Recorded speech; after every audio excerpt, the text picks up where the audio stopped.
Hi all, അസ്സലാമു അലൈക്കും. Welcome back to Silnas kitchen. ഇന്നത്തെ റെസിപ്പി നല്ലൊരു വെറൈറ്റി ടേസ്റ്റി ആയിട്ടുള്ള അടിപൊളി ഒരു ഈവനിങ് സ്നാക്സിന്റെ റെസിപ്പിയാണ്. വളരെ എളുപ്പത്തിൽ തയ്യാറാക്കി എടുക്കാൻ പറ്റുന്ന നല്ല ഈസി ആയിട്ടുള്ള ഒരു അടിപൊളി പലഹാരത്തിന്റെ റെസിപ്പിയാണ്. നല്ല ക്രിസ്പി ആയിട്ട് മൊരിഞ്ഞ ഒരു അടിപൊളി പലഹാരമാണ്, എല്ലാവർക്കും ഇഷ്ടമാവും.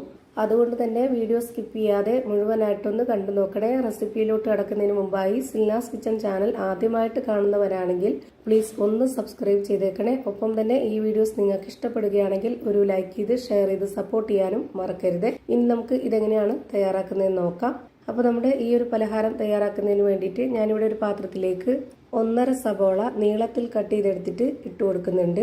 സബോള നീളത്തിൽ കട്ട് ചെയ്തെടുത്തിട്ട് കൈകൊണ്ടൊന്ന് തിരുമ്മി എടുത്തിട്ടുള്ളതാണ്. ഒറ്റയായിട്ട് കിടക്കണം, എന്നാലേ നല്ല പെർഫെക്റ്റ് ആയിട്ടും നല്ല ടേസ്റ്റി ആയിട്ടും ഈ ഒരു പലഹാരം കിട്ടുള്ളൂ. ഇനി അടുത്തതായിട്ട് ഇതിലേക്ക് വേണ്ടത് ഉരുളക്കിഴങ്ങ് ഗ്രേറ്റ് ചെയ്തെടുത്തിട്ടുള്ളതാണ്. ഞാനിവിടെ പുഴുങ്ങിയ ഉരുളക്കിഴങ്ങാണ് ഗ്രേറ്റ് ചെയ്തെടുത്തിട്ടുള്ളത്. ഗ്രേറ്റ് ചെയ്തെടുക്കാൻ പരുവത്തിന് വേണം നമ്മളിത് പുഴുങ്ങിയെടുക്കാനായിട്ട്. ഉടയുന്ന പരുവത്തിലൊക്കെയാണ് കിഴങ്ങ് കിട്ടുന്നതെങ്കിൽ ഇതുപോലെ ഗ്രേറ്റ് ചെയ്തെടുക്കാൻ പറ്റത്തില്ല.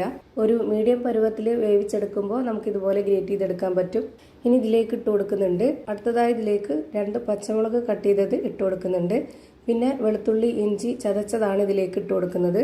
ഇതുപോലെ 1 സ്പൂൺ അളവിൽ ഇട്ട് കൊടുത്തിട്ടുണ്ട്. ഇനി വേണ്ടത് കറിവേപ്പിലയാണ്. കറിവേപ്പിലയും കൂടെ ഇട്ട് കൊടുക്കാം. മല്ലിയില ഉണ്ടെങ്കിൽ അതുകൂടി ഇട്ട് കൊടുത്താൽ പ്രത്യേക ടേസ്റ്റ് ആയിരിക്കും. ആ ഒരു ഫ്ലേവർ ഇഷ്ടമുള്ളവർക്ക് ഇട്ട് കൊടുക്കാവുന്നതാണ്. ഇനി ഇതിലേക്ക് 1/2 കപ്പ് അളവിൽ കടലമാവ് ഇട്ട് കൊടുക്കാം.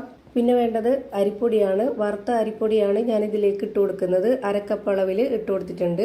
കടലമാവ് എടുത്തിട്ടുള്ള അതേ കപ്പ് അളവിൽ തന്നെ അരിപ്പൊടിയും കൂടെ ഇട്ട് കൊടുക്കാം. വറുത്ത അരിപ്പൊടി തന്നെ ഇതിലേക്ക് ഇട്ട് കൊടുക്കാൻ വേണ്ടി നോക്കുക. ഈ ഒരു അരിപ്പൊടി കൂടെ ഇതിലേക്ക് ഇട്ട് കൊടുക്കുമ്പോൾ നല്ല ക്രിസ്പി ആയിട്ട് കിട്ടും ഈ പലഹാരം. അതുപോലെ ഈ ഒരു പലഹാരത്തിന്റെ പുറം ഭാഗം ഒന്നുകൂടെ ക്രിസ്പി ആയിട്ട് കിട്ടാനായിട്ട് ഇതുപോലെ വറുത്ത റവ 2 ടേബിൾ സ്പൂൺ അളവിൽ കൂടെ ഇട്ട് കൊടുക്കുന്നുണ്ട്. ഇനി വേണ്ടത് പൊടികളാണ്. ഇതേപോലെ 1 സ്പൂൺ അളവിൽ 1.5 സ്പൂണോളം മുളക് പൊടി ഇട്ട് കൊടുക്കുന്നുണ്ട്. എരിവൊക്കെ ഓരോരുത്തരുടെ ഇഷ്ടത്തിനനുസരിച്ച് കൂട്ടിയും കുറച്ചൊക്കെ ചേർത്ത് കൊടുക്കുക. പിന്നെ ഇതിലേക്ക് 1 സ്പൂണോളം ചിക്കൻ മസാലപ്പൊടി, 1/4 സ്പൂൺ പെരിഞ്ജീരകപ്പൊടി, മഞ്ഞൾപ്പൊടി, ഗരം മസാലപ്പൊടി, ആവശ്യത്തിനുള്ള ഉപ്പും കൂടെ ഇട്ട് കൊടുത്തതിന് ശേഷം ഇത് കുഴച്ചെടുക്കാൻ വേണ്ടി ആവശ്യത്തിനുള്ള വെള്ളം ഒഴിച്ചു കൊടുക്കാം. 1/4 കപ്പ് അളവിന്റെ പകുതിയാണ് ആദ്യം ഒഴിച്ചു കൊടുത്തിട്ടുള്ളത്. എന്നിട്ടൊന്ന് കുഴച്ച് നോക്കാം. വേണമെന്നുണ്ടെങ്കിൽ പിന്നീട് ഒഴിച്ചു കൊടുത്താൽ മതി. ഒന്നിച്ച് ഒഴിച്ചു കൊടുത്താൽ ചിലപ്പോൾ അതിന്റെ പരുവം തെറ്റിപ്പോവും. ഇപ്പം ഇതുപോലെ മിക്സ് ചെയ്ത് കൊടുക്കുമ്പോൾ വെള്ളം കുറവാണ്, അതുകൊണ്ട് ബാക്കിയുള്ള ആ ഒരു വെള്ളം കൂടെ ഒഴിച്ചു കൊടുക്കുന്നുണ്ട്. വെള്ളം ഇത്രയും തന്നെ മതിയാവും. 1/4 കപ്പ് അളവിൽ 1 കപ്പ് വെള്ളം ഞാനിപ്പോൾ ആകെ ഒഴിച്ചു കൊടുത്തു.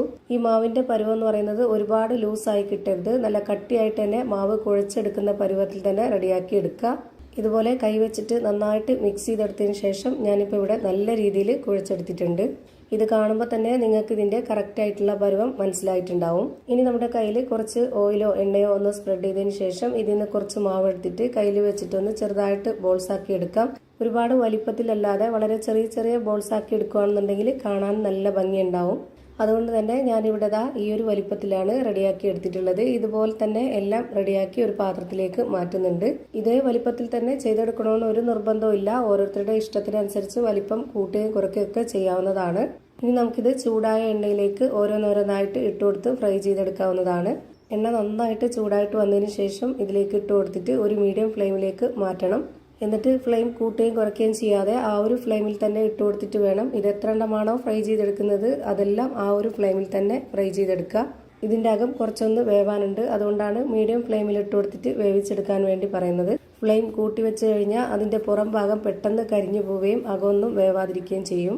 എല്ലാം ഒരുപോലെ വെന്ത് കിട്ടാനായിട്ട് ഈ ഒരു ഫ്ലെയിമിൽ തന്നെ വെച്ച് വേവിച്ചെടുക്കാം. ഇപ്പോൾ ഞാനിതെല്ലാം തിരിച്ചും മറിച്ചൊക്കെ ഇട്ട് കൊടുത്തിട്ട് നല്ല രീതിയിൽ ഫ്രൈ ചെയ്തെടുത്തിട്ടുണ്ട്. ഇതിപ്പോൾ കാണാനും നല്ല ഭംഗിയാണ്, അതുപോലെ തന്നെയാണ് കഴിക്കാനും ഒരു പ്രത്യേക ടേസ്റ്റാണ്.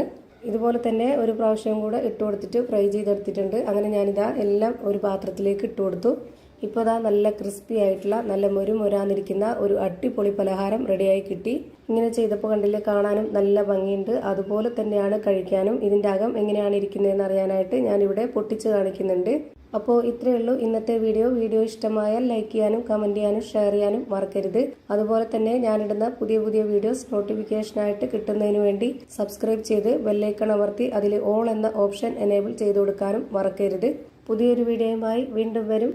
Thank you for watching.